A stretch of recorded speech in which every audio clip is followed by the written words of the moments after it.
All right, so we had the new Chronocroaker, the Kero the Chronocroaker, um, released this week. It is the rare monster hunt. Uh, Before I begin showing maybe some things it does, the fastest way to get it is to go to Paxia here. It's a water set, water armor. You go here, and then you basically enter here, and then you fight Nautica until you defeat it. Couple things. Supposedly, there's a shop bug that gives you the blue scroll of doom. You just go here. Gives you the blue scroll of doom. Sometimes when you open it. Also, because there's a shop after defeating the monster, there are lots of those monsters that give you the blue scroll of doom if you have a DOT. So don't do burns and poisons and control bleeds, stuff like that, to make sure they're not there, or it will basically kick you out. Also, by the third monster, if you haven't um, found the monster in question here, um, you need to flee unless you're using a different launcher. If you're using the Arctic's launcher, you need to flee. There's a bug. It will freeze the game and it forces you to just kill the client and reload it. All right, so this armor is a full defensive armor. I believe that it's probably one of, if not the outright best full defensive armor in the game. Art wise, it's all right. I guess I don't have a particular liking to a small little fucking frog and an armor, but um, not too much of a gripe on it. It looks all right. I'm not going to show the weapon. The weapon's melee only. I think you click it and it LE seeks between energy and water, and then it pays SP to do that, or pays SP to do Elevuln, a dual Elevuln, energy and water. Dual Elevulns are nice because if you have another single element Elevuln, it doesn't average into it. So, like for example, this one's water and energy. If I had a separate water only or energy only Elevuln, it won't absorb into it an average. So each infliction, you get a smaller return on investment. In this case, it's a pure stack. It's almost like Omni Elevuln on top of another Elevuln. It basically purely boosts the other Elevuln. So, um, but basically, you have three skills. This one right here is similar to Purple Rain. Um, and so, some things you can do with it, besides just using it as Purple Rain, um, obviously, you can create your renewal point, but it gives you some debuffs. So basically, you get a negative 15 def loss, and you get one round of 117% Omni Elevuln. I think when this was released, it said 2 rounds, but the thing about Elevuln is it's still present at 0 turns. So I think all but 2 Elevulns in the game are mathematically overpowered, and I think they tend to forget that. So I think they just updated that to one because I think before it was 2. The thing about having Omni Elevuln on the player is that boosts all incoming damage.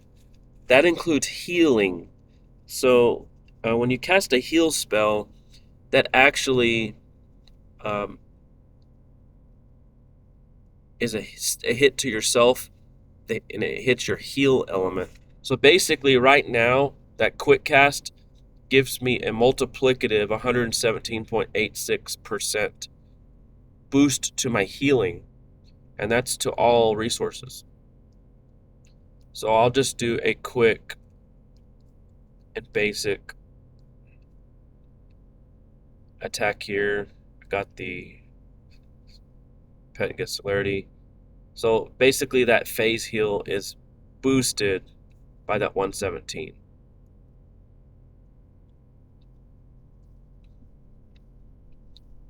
And then you can actually come back and spin the SP, and then you roll back to the beginning, and then it actually gives you the elemental empowerment of both water and energy for 4 turns. So one might ask, well, why would I need offensive skills on a full defensive armor? Well, warrior lean, as you notice, they also updated the verbiage under armor lean. Notice at the end it says melee attack steal 1 times. Before, if you wielded a melee weapon, it would update itself, and then if you wielded a different weapon, magic or ranged, it would change and update itself once again. That may have been causing some bugs, so I think this is what they've finalized on. All right, so the third skill, we'll start there. Basically, this is water freeze. So as you can see, energy is increased to 1.5 times water resistance.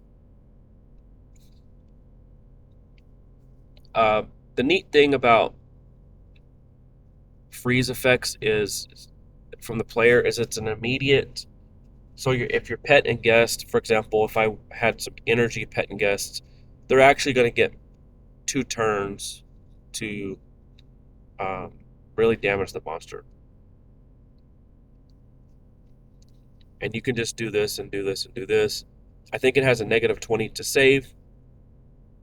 So you could just keep doing this and just stun luck. If you're using like a resource heals, I guess assuming it works. But if you're doing these resource heals, you can kind of just do it perpetually.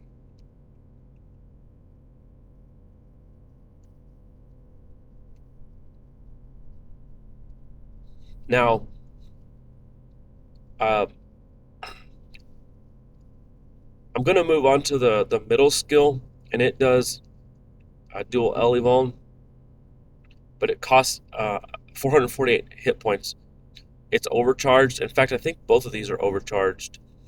But I wanted to make sure that the foe was drowning, because there is a percent chance when you do the middle skill, if the foe is drowning, then there's a percent chance that the player gets celerity when you do the skill versus drowning foes. So you're going to see this, as you can see.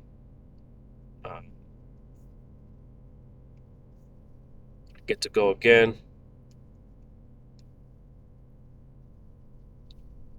So what's nice about that is basically that middle skill is energy element. And so you're doing the third skill to increase energy resistance, and then you're doing the middle skill for energy element. But it will eat into your hit points, so you have to be a little bit careful. I was testing some Elevon stacking and using Power Gauntlet to add some some power. And I actually was using Kamana Bat, which is a pretty weak MP healing guest, and I was actually able to heal 7 and 800.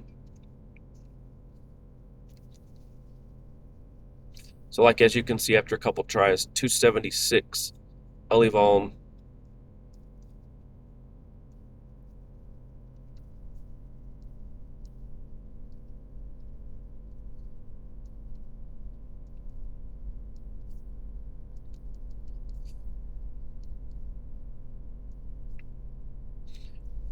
Now both of these two skills are weapon based, and these are, other than Winter Warden, I think this is there may be some others I can't think of. I think this is the second or third. I think another one was that Angel, was that Darkness Black Friday armor this year. So I think this is the third full defensive armor with weapons based skills, and it's kind of catered a little bit to warriors who prefer weapon based skills. Now, a lot of people are just using, they're setting this up, and then they do this guy, and then they do this guy, and you get your alien power. So, like, they're just going like this, just doing this. A lot of warriors have endurance, so they're just kind of munch on essence orb, like their life depends on it. And then they come with this guy.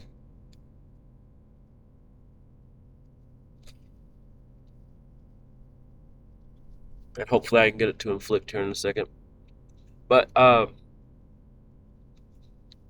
and then once they get the drowning to inflict, they're sort of rewinding. They'll get their alien power.